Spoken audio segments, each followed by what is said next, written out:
bonsoir et bienvenue sur le 19h30 de NGTV. C'est votre journal bilingue. Good evening, viewers. It's another day. It's just the 3rd of July rather, 2017, and it's NG Television. It's the bilingual newscast. These are top stories with Frank Cyril Quenje. Remise des épaulettes, médailles et galons au personnel militaire. La région de l'Ouest était de la partie ce week-end. Transport ferroviaire, le président Afrique des General Electric annonce l'arrivée de 9 nouvelles locomotives. Sport football, la 20e journée du championnat national Ligue 1 a rendu sa copie. C'était ce week-end dans nos différents stades. Those were top stories, and now you have the news in greater details. Frank Cyril still has the first part. Le week-end a été émaillé par la cérémonie de remise des médailles, des épaulettes et des galons au personnel militaire de la région de l'Ouest. Récit de cet événement avec Willy Choupi.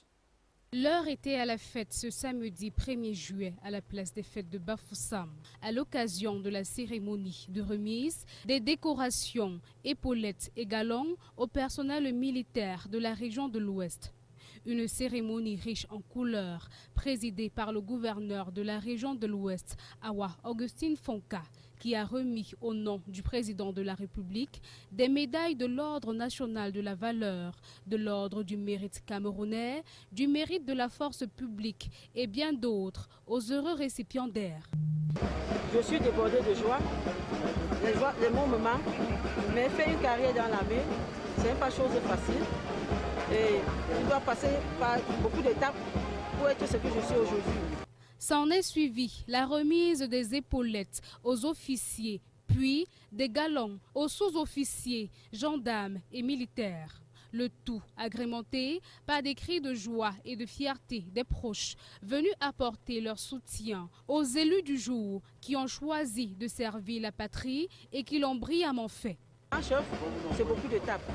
Alors tout ce que je peux dire, c'est beaucoup de travail et beaucoup de discipline.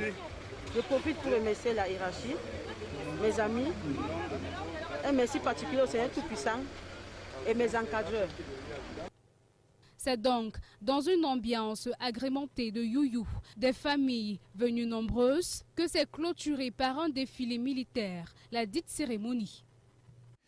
Résultat des examens officiels après le cap industriel, le brevet d'études de premier cycle BEPC est disponible. Joie et tristesse se lisaient sur les figures des élèves. William Jackham a fait le tour de quelques établissements scolaires et voici son reportage. C'est dans une joie totale que les candidats au brevet d'études du premier cycle ont appris la mise à disposition des résultats comptant pour la session 2016-2017 du BEPC. Dans les différents établissements de la ville de Bafoussam, l'affluence était au rendez-vous et chacun avait à cœur de savoir son résultat. Du lycée de Ngouacho au lycée bilingue de Bafoussam, la joie était perceptible sur le visage des candidats admis à cet examen qui ouvre les portes au secondaire. Cloîtrés devant au Babia, certains candidats n'ont pas pu trouver les traces de leur nom. Un diplôme dans la poche, les ambitions sont désormais grandes. Je suis vraiment très heureuse parce que j'ai d'abord eu mon examen. Ce que j'ai tant attendu, je ne dormais pas pour ça. Je suis vraiment très heureuse, très émue. Mes parents aussi. Nous tous, nous sommes vraiment très heureux. Très émue puisque j'ai eu mon examen, c'est ce que moi je voulais. Bon, pour informer les parents, je l'ai déjà fait et ils sont vraiment contents de moi. Bon, ça va bien, là en seconde A. Tu vas bien intégrer. Il fait ma passion puisque moi je suis vraiment heureuse. Pour le compte de cette session 2016-2017, le pourcentage de réussite sur le plan national a connu une nette amélioration et la région du Nord-Ouest, qui a connu une instabilité générale au cours de l'année, a enregistré un taux de réussite de 55%. Au terme de cette année qui vient de s'achever, les résultats ont connu une nette amélioration dans le département de la MIFI. Les malheureux candidats qui n'ont pas pu franchir ce cap doivent dès lors se remettre en cause afin de prendre avec beaucoup d'engagement et de détermination la mesure des moyens, car la réussite ouvre des portes, l'échec en ouvre d'autres, ainsi va la vie. Félicitations aux heureux promus et bien évidemment beaucoup de courage et surtout que ceux qui n'ont pas eu la chance de braver leur examen se disent L'année prochaine sera la meilleure. Renforcement du système de transport ferroviaire au Cameroun. Le président Afrique de General Electric annonce l'arrivée dans les tout prochains jours de 9 locomotives, telles que nous signale dans ce reportage Willy Choupi. Le transport ferroviaire camerounais a de beaux jours devant lui. Il est annoncé très prochainement l'arrivée de 9 nouvelles locomotives pour renforcer ce système de transport au Cameroun, a annoncé tout récemment Jay Irland, président Afrique de General Electric, aux sorties d'intenses négociations avec le ministre des Transports Edgar Alain Mebongo. La fourniture de ces locomotives est impatiemment attendue pour la prochaine Coupe d'Afrique des Nations que le Cameroun accueillera en 2019. Celles-ci aideront à transporter les spectateurs et fans de football. L'électrification du réseau ferroviaire du pays est aussi envisagée par ces investisseurs, tout comme d'autres investissements dans le secteur de l'aviation et bien d'autres. D'ailleurs, lors de sa rencontre avec le chef de l'État au Palais de l'Unité ce même jour, il aura été question des investissements de ce conglomérat américain dans des domaines aussi variés que l'énergie, la santé, la fourniture en eau dans le pays, entre autres projets qui pourraient être bénéfiques à l'économie. Étant donné que General Electric Africa est un partenaire essentiel pour soutenir la croissance socio-économique de l'Afrique subsaharienne, le géant de l'investissement opère dans les secteurs du pétrole, gaz, électricité, transport, santé, énergie renouvelable, aviation et a déjà signé des protocoles d'entente avec les gouvernements de nombreux pays tels que le Nigeria, le Kenya, le Ghana et l'Angola pour développer des projets d'infrastructure, y compris des solutions énergétiques durables, des transports efficaces ainsi que l'amélioration de l'accès à des soins de santé de qualité. Vivement que ça arrive, surtout qu'on en a grand besoin actuellement. Journée mondiale sans sac plastique, le Cameroun, de concert avec la communauté internationale, observe ce jour 3 juillet de l'an de grâce 2017. Cette journée visant à consolider l'idée de l'autorité camerounaise qui veut par tous les moyens éradiquer cette autre source de pollution. Reportage Willy Choupi. 3 juillet, le monde entier a célébré la journée mondiale sans sac plastique. En effet, la pollution occasionnée par la prolifération des sacs en plastique et surtout par leur abandon au gré des vents et des courants menace de très nombreuses espèces animales. Aujourd'hui, on parle du 8e continent qui représente l'ampleur des dégâts causés dans la nature par cette source de pollution. Les statistiques sont claires. Plus de 200 000 hectares du couvert végétal sont perdus chaque année à cause de la matière plastique. Une menace grandissante que chaque citoyen contribue à promouvoir à l'échelle planétaire, nationale, voire régionale, sans s'en apercevoir. Même si le gouvernement camerounais avait interdit depuis le 24 avril 2014 l'utilisation de ces sacs plastiques pour préserver l'environnement, ils continuent d'être largement utilisés et sont devenus de l'or dans les marchés noirs après cette interdiction. Or, le Centre national d'information sur les déchets a de nombreuses reprises attiré l'attention du public sur la nécessité d'une modification en profondeur de nos habitudes de consommation. Il ne s'agit plus aujourd'hui de produire plus de déchets recyclables, mais bel et bien de produire globalement moins de déchets et gérer autrement les déchets déjà existants. 19h passées de 40 minutes dans la cité capitale Bafoussam. Vous êtes sur le 19h30. Nous passons tout de suite en sport pour parler de l'Afrobasket 2017. La Tunisie et le Sénégal vont conjointement organiser cette grande compétition. Détail de cette co-organisation avec William Jakam. Le désistement du Congo et le refus catégorique de l'Angola d'abriter l'Afrobasket 2017, la FIBA Afrique vient de trouver pays hôte de l'Afrobasket 2017. Après plusieurs semaines d'hésitation, la Tunisie et le Sénégal ont marqué leur accord de principe. Pour cette compétition majeure, l'organisation se fera conjointement dans 2 villes, Dakar et Tunis, est reparti en 4 groupes de 2 poules. Et la phase finale se déroulera du 14 au 16 septembre prochain à Tunis. Pour cette compétition, 16 pays ont obtenu haut la main le ticket qualificatif, à savoir l'Angola, l'Afrique du Sud, le Cameroun, la République démocratique du Congo, la Côte d'Ivoire, l'Égypte, la Guinée-Conakry, le Mali, le Maroc, le Mozambique, le Nigeria, l'Ouganda, le Rwanda, le Sénégal et la Tunisie. Avec la participation de l'Angola, qui détient 11 titres de champion d'Afrique, la compétition s'annonce déterminante. En ce qui concerne le Cameroun, qui sort d'une brillante participation au tournoi de Chine, les chances sont énormes pour les Lions indomptables, qui ont profité de cette compétition pour évaluer le niveau réel de leur groupe. À 2 mois de cette échéance capitale pour le Cameroun, les Lions de la balle orange doivent accélérer leur processus de préparation pour être au top lors de cette compétition qui réunit le gratin sportif du basketball africain. Professionnel du Cameroun, la 20e journée a été bouclée ce week-end. Racing de Bafoussam et Bambutot Football Club de Bouda se relancent dans la course, bien sûr.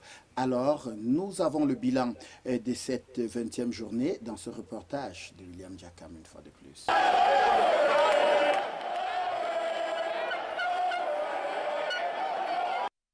Sur une série de 3 matchs sans victoire, Fetcho Football Club de Ndikou n'a pas pu sauver la face devant Bambuto Football Club de Mbouda. Dominatrice pendant les 10 premières minutes, Fetcho s'est montée réaliste sur une tête placée de Franklin Tchebemou. Sous pression, Bambuto s'ajoute son système de jeu, ce qui permet à Kameni Kajo d'être plus présent. En bloc équipe, Bambuto multiplie les offensives. À la 58e minute, sur une action individuelle, Ndirene ouvre la marque pour le 1-0. Pris dans l'étoffe des visiteurs, Fetcho Football Club de Ndikou subit le pressing haut des Mangwa Boy. À la 73e minute, sur une ouverture des Man Kekambus, Direne sale l'addition pour le 2-0. Muselé, Fetcho multiplie les initiatives. À la 91e minute, sur une faute défensive de Jesse, le club de Ndikou obtient un penalty, rapidement concrétisé par Franklin Tchebemou pour le 2-1. Malgré la grande volonté, Fetcho Football Club de Ndikou s'incline dans ce derby régional. C'est joué sur les détails parce que nous avons commis 2 petites erreurs qui nous ont causé des buts. Je crois que nous avons eu des occasions que nous n'avons pas marquées et que l'adversaire a pu concrétiser ces 2 meilleures occasions de la partie. Sous une bonne dynamique, Bambuto Football Club de Mbouda aligne une 2e victoire d'affilée. Derby régional. Et au match aller, Fetcho est venu nous imposer un rythme chez nous. Ils ont réussi à prendre un point.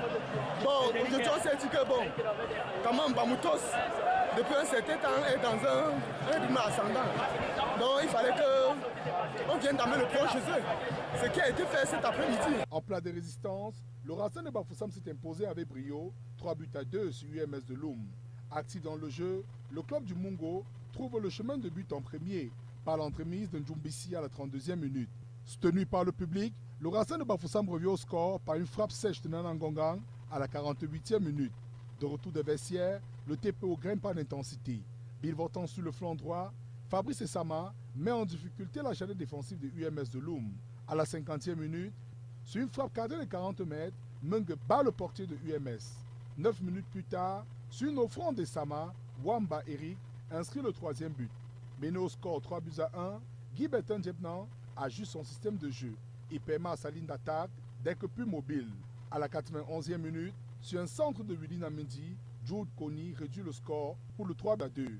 Et le Racing de Bafoussam enregistre sa 2e victoire. Le Racing, depuis un certain temps, c'est le collectif, c'est la solidarité et c'est tout cela qui fait notre réussite. Battu sur les détails, UMS reconnaît ses failles dans cette rencontre.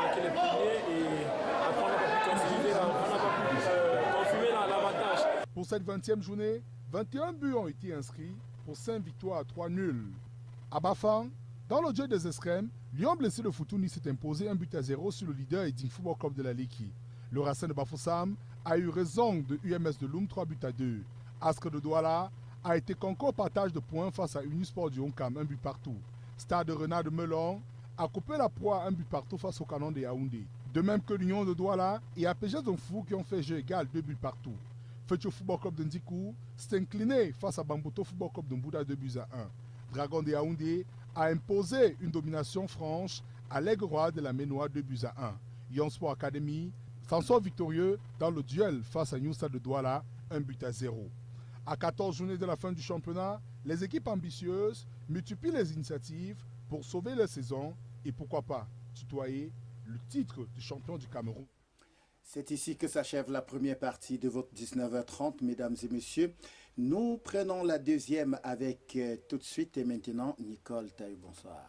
Bonsoir, Francis. We start with this appointment to say that after the recent appointment of Army generals by the head of state, still in accordance with the same decree signed last weekend, some army or officials of the military corps nationwide also received the award of epaulettes here in the city of Bafoussam. Ranging from the National Gendarmerie to the Army itself, the recipients were awarded epaulettes as a sign of promotion, recognition, and compensation of their effective services rendered to the nation. What they express is joy, as we see in this report. Still in accordance with the decree signed by the head of state appointing army generals recently in the country, some military officials were nationwide this weekend also awarded epaulettes as a sign of promotion, recognition, and compensation for their effective services rendered to the nation. In the West region, in the presence of other military and administrative authorities, some military officials ranging from the National Gendarmerie to the army itself were awarded these epaulettes, a memorable event that took place at the Bafoussam ceremonial ground. In the National Gendarmerie Corps, the military officials concerned were elevated as adjudants, chef adjutant, and other promotions. Honoring them with the epaulettes was the West Region Governor, with the recipients being reminded to execute the present decision signed by the head of state, reminding them of their sole duty of peace and security maintenance in the various areas of jurisdiction. The epaulettes recipients expressed their profound joy and gratitude to the head of state for recognizing their relentless efforts in serving the nation, while affirming that it is only hard work and resilience that has taken them to their present position in the military corps. After several months of hard work and burning of midnight candles, the D-Day was finally here for secondary school students of the Francophone section of education in Cameroon. The results of their BEPC examination was finally out. It came out and some received with mixed feelings. Being an examination, not everybody made it. Details on the results in this report. 9 months of intense studies and sleepless nights, burning of midnight candles, and 2 weeks of putting the brains, the pens, and papers at work, secondary school students of the Francophone section of education in the country have at last received the news of their BEPC examination results, though with mixed feelings. Mixed feelings because it is an examination and not everyone had their names pasted on the long white list. Here in the city of Bafoussam, examination centers with the publication of the results was flooded with a good number of students scrambling to know their fate as far as the results are concerned. Jubilations and expression of unending joy was what those who made it expressed, celebrating the fact that their hard labor have yielded fruits. Those who didn't make it on their part, even though sad and disappointed, believe that they still will make it next year with flying colors. This scenario just goes a long way to affirm the fact that examination is like a game where not everyone makes it at the same time, but the good thing is there is always a next time for students to better their performance. There's always a next time indeed, and congratulations to all those who made it out of education and into the economy. It is good news for the Cameroon transport sector following a tete-a-tete discussion of the Minister of Transport Edgar Alain Membengo and the CEO and President of General Electric Africa, who promised to offer Cameroon 9 locomotive engines in order to entail the proper functioning of the Cameroon rail transport. This will go a long way, they say, to boost the economy of Cameroon in the transport sector. Details in this report.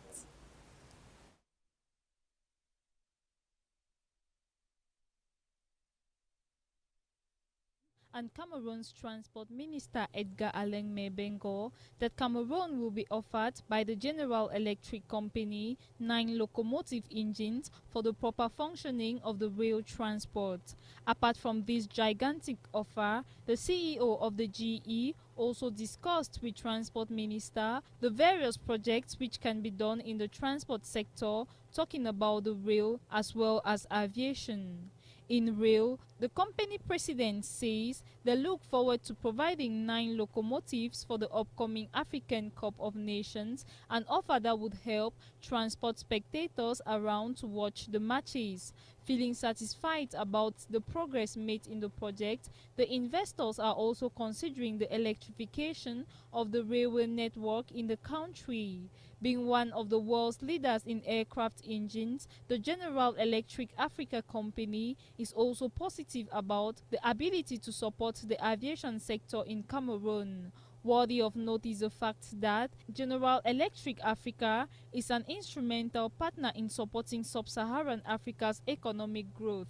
The investment giant operates in the oil and gas, power, transportation, healthcare, renewables and aviation sectors, reasons why it has shown profound interest in investing in the energy, health and transport sectors of the economy of Cameroon. The world community stands out today to say no to the use of non-biodegradable plastic bags. The celebration of the International Day of the Plastic Bag Free Day is observed every July 3rd. It is a day set aside to kind of sensitize the entire population on the impacts, the hazardous consequences of the use of plastic bags to the environment. Details in this report. Us use them every day, these thin plastic handbags. The International Plastic Bag Free Day is a unique opportunity to spread the word that the plastic bag-free world is possible, and also of the fact that sound environmental alternatives to single-use plastic bags are available. Celebrating the 8th edition of this Plastic Bag-Free Day is an opportunity also to raise awareness on the environmental impacts and hazards of single-use plastic bags and promote more sustainable results. This fight has been fought in Cameroon relentlessly as the Cameroon government outlawed in April 2014 the disposable plastic bags, with the Ministry of Environment calculating that Cameroon in the past few years dumped more than 6 million tons of plastic waste annually.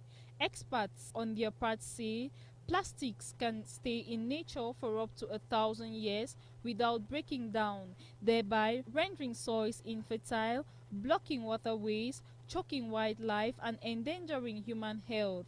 The International Plastic Bag Free Day hence is dedicated to heightening awareness about the impact of these while promoting environmental conservation by encouraging the population to completely reject its use.